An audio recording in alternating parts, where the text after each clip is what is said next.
त्याग का नाम है पार्थ। इसलिए कर्म योग के बिना कर्म संन्यास की प्राप्ति हो ही नहीं सकती। कर्मयोगी को तत्वों का ज्ञान होता है और उसका देखना न देखना, सुनना न सुनना, चखना न चखना, जागना न जागना और उसका हर कर्म लोक कल्याण के लिए होता है। और इसीलिए वो पाप से बिल्कुल वैसे ही अलग रहता है जैसे कमल जल में रहकर भी जल से अलग रहता है। ब्रह्मण्याधाय कर्माणि संगम त्यक्त्वा करोति यः लिप्यते न स पापेन पद्म पत्रम इवाम्भसा। हे धनंजय, कर्मयोगी कर्म फल को त्याग कर परम शक्ति को प्राप्त होता है और 9 द्वारों वाले शरीर रूपी घर में सुखी रहता है।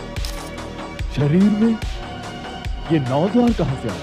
महाराज, वासुदेव कृष्ण 2 आंखों, 2 कर्णों, 2 नथनों, 1 मुंह और उत्सर्जन तथा प्रजनन की एक इंद्रिय की बात कर रहे हैं।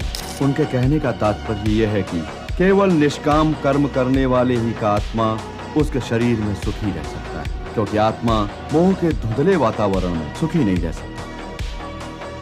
इस ओर तो कभी ध्यान गया ही नहीं था संजय। यदि मनुष्य ने सोचना छोड़ न दिया होता महाराज, तो वासुदेव कृष्ण को बताने की आवश्यकता ही क्यों होती?